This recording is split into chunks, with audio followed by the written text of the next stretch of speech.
সহজ লেসনে তোমাদের সকলকে স্বাগত। আজকে আমরা ষষ্ঠ শ্রেণীর প্রথম পর্যায়ক্রমিক মূল্যায়ন 2025 সালের বাংলা বিষয়ের সম্পূর্ণ উত্তর সহ একটি প্রশ্নপত্র সম্পর্কে আলোচনা করব। তো চলো এই ভিডিওতে আমরা ক্লাস 6 এর ফার্স্ট ইউনিট টেস্ট 2025 বেঙ্গলি সাবজেক্টের এই কোশ্চেন পেপারের উত্তরগুলো দেখে নিই।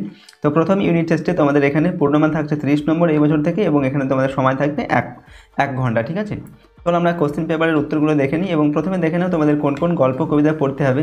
সাহিত্য মেলা বই থেকে ভর দুপুরে, শঙ্কর সেনাপতি, পাইন দাঁড়িয়ে আকাশে নয়নতুলি, মন ভালো করা, পশু পাখির ভাষা, ঘাস ফড়িং, কুমোরে পোকার বাসা বাড়ি, এই গল্প কবিতাগুলো তোমাদের পড়তে হবে ভালোভাবে। এর সঙ্গে হজ বড়ল যে সহায়ক পাঠ রয়েছে সেখানে 1 থেকে 14 পৃষ্ঠা পর্যন্ত পড়তে হবে। ভাষা চর্চা বই থেকে রয়েছে বিসর্গ সন্ধি আর হচ্ছে শব্দের গঠন। তো এইগুলো তোমাদের প্রথম ইউনিট টেস্টের পরীক্ষার জন্য পড়তে হবে। ঠিক আছে, চলো আমরা কোশ্চেন পেপার এবং তার উত্তরগুলো দেখে নিই। আর এই সমস্ত প্রশ্ন এবং উত্তরের পিডিএফ ফাইলগুলো আমাদের সহজ লেসন অ্যাপের মধ্যে দেওয়া থাকবে। অ্যাপের লিঙ্ক ডেসক্রিপশন বক্সে দেওয়া আছে, সেখান থেকে তোমরা অ্যাপটিকে ডাউনলোড করে চাইলে প্রশ্নোত্তরের পিডিএফ ফাইল সেখান থেকে নিতে পারো। দেখো প্রথমে কি রয়েছে, 1 নম্বর থেকে বলা হচ্ছে সঠিক উত্তরটি বেছে নিয়ে লেখো। প্রথমে 5টি প্রশ্ন দেওয়া আছে, প্রশ্নের মান হচ্ছে 1 নম্বর করে। 1 নম্বর দাগে পাখিরা বেগুনি, জলপাই, সবুজ, লাল রং দেখতে পায় না। তো পাখিরা এখানে উত্তর হবে বেগুনি রং দেখতে পায় না।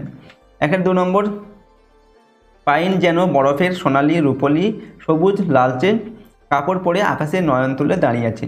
তো পাইন যেন বরফের রূপলি কাপড় পরে আকাশে নয়ন তুলে দাঁড়িয়ে আছে। নিঃযোগ চেষ্টু এখানে সন্ধিবদ্ধ পদটি হবে। তো নিশ্চেষ্ট এখানে 4টি বানান দেওয়া আছে। ঠিক আছে, সঠিক বানানটা আমাদের যেটা হবে সেটা লিখতে হবে। তো নিঃযোগ চেষ্টটা হবে দন্তনয় রস্যিকার, তালবস শয়ে চয়েকার, মূর্ধন্য শয়ে টয়। ঠিক আছে, নিশ্চেষ্ট। 4 নম্বর, কোন দল শব্দটিকে দল বিশ্লেষণ করলে আমরা পাই 2টি দল, কোন দল 3টি দল, কোন দল 4টি দল, কোন দল 5টি দল। ঠিক আছে, কোন দল অ।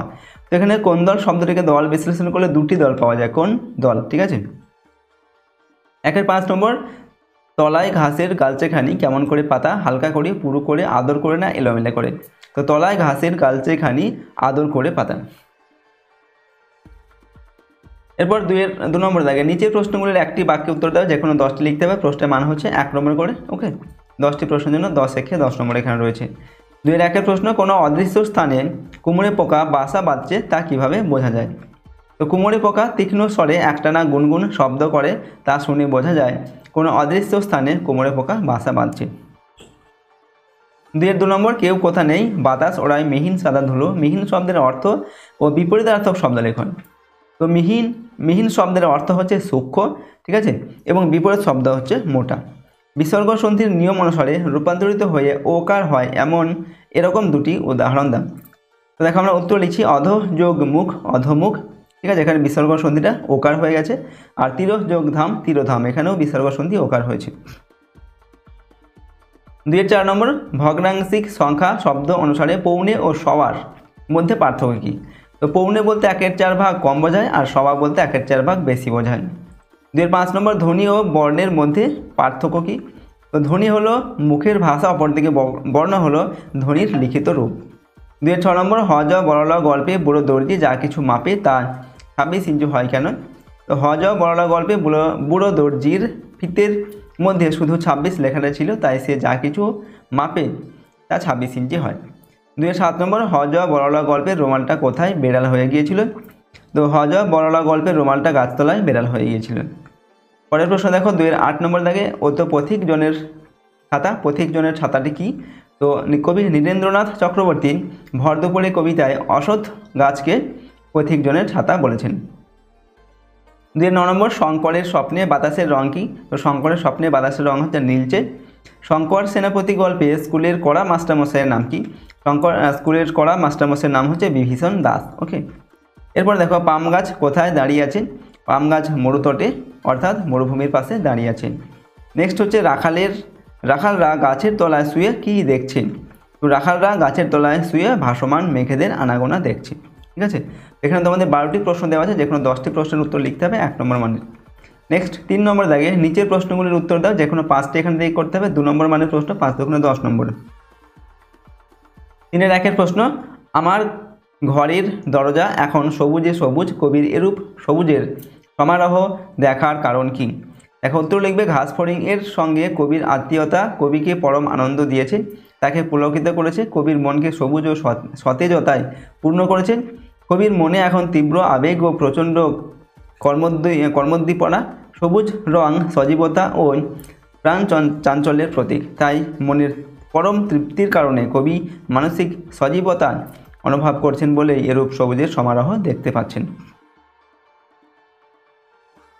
3-2 নম্বর, মাছরাঙা পাখির গায়ের রং কবি শক্তি চট্টোপাধ্যায়কে যেভাবে প্রভাবিত করেছিল তা মন ভালো করা কবিতায় কিভাবে পরিস্ফুট হয়েছে। তো গাছের ডালে বসা মাছরাঙা পাখিটি কবিকে ভীষণভাবে কল্পনাপ্রবণ করে তুলেছে। মাছরাঙা পাখির রং ও তার বৈচিত্র্য কবির বিষণ্ণ মনকে ভালো করে দেয়। তার দেহের নীল রূপের কম বেশি বিস্তার কবির মনকে উদ্দীপ্ত করে। ওকে, কবির মনে হয় এই রং তীব্র এবং শান্ত। তিনি মাছরাঙা পাখির রঙের লাল হলুদ সবুজ বনের রূপ খুঁজে পান। আসলে প্রকৃতির রূপ যেভাবে মানুষের মনকে উচ্ছ্বাসিত করে, তেমনি মাছরাঙার রং সৌন্দর্য কবির মনকে ভালো করে দেয়। এভাবে গাছের ডালে বসে থাকা মাছরাঙা পাখি কবির মনকে প্রভাবিত করে তাকে আনন্দমুখর করে তুলেছে। 3 নম্বর, তাই তারা স্বভাবত নীরব। কাদের কথা বলা হয়েছে? তাদের এই স্বভাবগত নীরবতার কারণ কি? তো প্রশ্নে উদ্ধৃত এই কথাটি জঙ্গলের পশুদের কথা বলা হয়েছে, ঠিক আছে। তাদের এই স্বভাবগত নীরবতার কারণ হলো সর্বদা প্রাণ বাঁচিয়ে চলার প্রয়োজনীয়তা। এ প্রসঙ্গে বক্তা বলেছেন, পোষা জন্তুরা বেশি চিৎকার করে, কিন্তু বনের জন্তুরা তা করে না। পোষা কুকুর বা ঘোড়া যে পরিমাণ চিৎকার করে, জঙ্গলি কুকুর বা ঘোড়া ততটা করে না। তাছাড়া জঙ্গলের পশুরা যদি চেঁচামেচি করে, তবে অন্য হিংস্র পশুর হাতে তাদের জীবন বিপন্ন হতে পারে। এ কারণেই বনের পশুরা আত্মরক্ষার খাতিরে নীরব থাকে। 4 নম্বর, মাকড়সা দেখলে কুমড়ে পোকা কি করে? তো মাকড়সা দেখলে কুমড়ে পোকা ছুটে গিয়ে তার ঘাড় কামড়ে ধরে, তবে একেবারে মেরে ফেলে না। মাকড়সার দেহে হুল ফুটিয়ে বিষ ঢালে, প্রয়োজন মতো 5-7 বার পর্যন্ত হুল ফোটায়। এতে মাকড়সা মরে না, কিন্তু অসাড় হয়ে যায়। তারপর মাকড়সাটিকে মুখে করে নিয়ে উড়ে গিয়ে কুঠুরির মধ্যে চিৎ করে শুইয়ে তার ওদরের পাশে লম্বাটে ধরনের একটি ডিম পাড়ে। 5 নম্বর, অশ্বত্থ গাছকে পথিকজনের ছাতা বলা হয়েছে কেন? তো ছাতার মতো অশ্বত্থ গাছটি তার অনেক শাখা প্রশাখা বিস্তার করে পথিকদের রোদ ও বৃষ্টি থেকে রক্ষা করে, তাই অশ্বত্থ গাছটিকে পথিকজনের ছাতা বলা হয়েছে। এরপর বিভীষণ মাস্টার মশাই পাখি দেখার জন্য কোন কোন সাবধানতা অবলম্বন করার কথা বলেছেন? তো শঙ্করের স্বভাব সম্পর্কে জানার পর মাস্টারমশাই বিভীষণ দাস বললেন, পাখি দেখার জন্য মাঠে বা বাগানে ঘোরার সময় পা টিপে টিপে সাবধানে এমনভাবে চলাফেরা করতে হবে যেন শব্দ না হয়। জামা কাপড়ের রং হবে শুকনো পাতার রং বা জলপাই রঙের। বেগুনি রঙের জামা হলেও চলবে, কারণ পাখিরা বেগুনি রং দেখতে পায় না। এরপর দেখো 4 নম্বর দেখো প্রশ্ন, নিচের প্রশ্নগুলির উত্তর দাও। যে কোনো এখান থেকে একটি প্রশ্নের উত্তর লিখতে হবে। প্রশ্নের মান হচ্ছে 5 নম্বর। তার 1 প্রশ্ন, এমু পাখির যে বর্ণনা শঙ্কর দিয়েছিল তার সঙ্গে পাখিটির মিল বা অমিল কি সেটা লিখতে হবে। তো মিল হচ্ছে কি না, এমু পাখির যে কাল্পনিক বর্ণনা শঙ্কর দিয়েছিল তার সঙ্গে পাখিটির শুধুমাত্র আকৃতিগতই মিল ছিল, এছাড়া আর কোনো মিল ছিল না।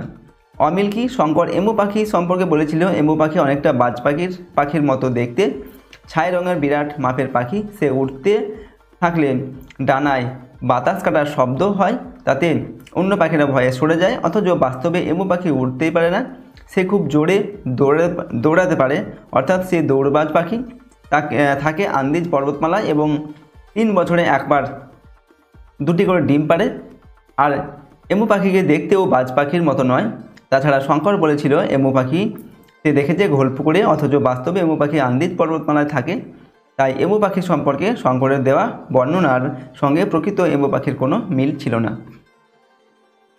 পরের প্রশ্ন 4-এর 2 নম্বর দাগে, কুমড়ে পোকার বাসা বানানোর প্রক্রিয়াটি নিজের ভাষায় লেখো। উত্তর লিখবে, বাসা বানানোর জন্য উপযুক্ত স্থানটি বারবার পরীক্ষা করার পর সন্তুষ্ট হলেই কুমড়ে পোকা মাটির খোঁজে বের হয়। তারা যতটা সম্ভব কাছাকাছি স্থানে কাদা মাটির সন্ধান করে। এ কাজে তাদের 2-1 দিন সময় লাগে। মাটির খোঁজ পাওয়ার পর যাতায়াতের মাধ্যমে তারা আগে পথ চিনে নেয়। সাধারণভাবে 40-50 গজের মধ্যে থেকে তারা মাটি নেয়। তা না পেলে 150-200 গজ দূরেও যেতে পারে। এছাড়া দেখা যায় কেউ কুমড়ে পোকার বাসা ভেঙে দিলে বা মাটি চাপা দিলে, কিংবা যেখান থেকে মাটি আনে সেই স্থানটিকে ঢেকে দিলে পোকাটি কিন্তু সেই নির্দিষ্ট স্থানেই আবার বাসা তৈরি করে।